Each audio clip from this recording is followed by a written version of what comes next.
السلام علیکم، پاک ٹی وی 24 میں خوش آمدید۔ سب سے پہلی تو یہ بات ہے کہ یہ جو لوگوں کو انہوں نے تنگ کیا ہوا ہے یہ بالکل ناجائز ہے، کیونکہ اگر انہوں نے اسمبلیوں سے استعفیٰ دینا ہے تو یہ سب ٹوپی ڈرامہ کر رہے ہیں۔ یہ ریزائن کریں، آلریڈی پنجاب میں بھی ان کی آلریڈی کافی اسٹرینتھ ہے، مرکز میں بھی ہے۔ یہ آلریڈی میں لوگوں کو بیوقوف بنا رہے ہیں، اور یہ لوگ جو چاہ رہے ہیں کہ ایک ہی دن میں اعلیٰ دین کا چراغ ہو اور ایک ہی دن میں ساری تبدیلی ہو جائے، یہ ایسا ممکن نہیں ہے۔ ان لوگوں نے یہ 70 سال سے اقتدار میں رہے، ان لوگوں نے کیا کیا ہے؟ 70 سال میں پاکستان کو لوٹا ہے اور ایک سال میں تبدیلی چاہتے ہیں خان سے۔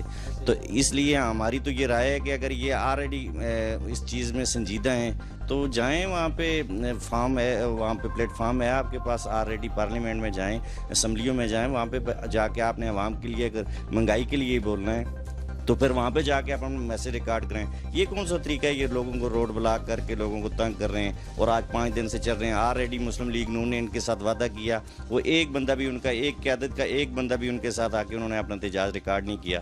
تو یہ سب یہ آپ نے لیے اور آپ نے اسلام آباد کے گھروں کے لیے کر رہے ہیں، بقایا عوام کے لیے تو کچھ نہیں کر رہے۔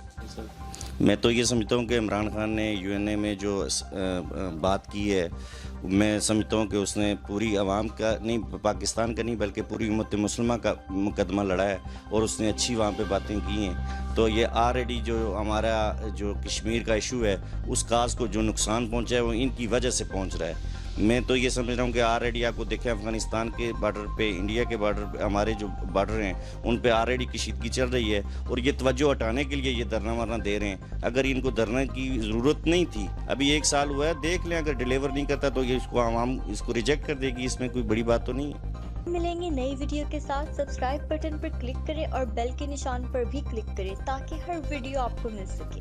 اپنا خیال رکھیے گا، اللہ حافظ۔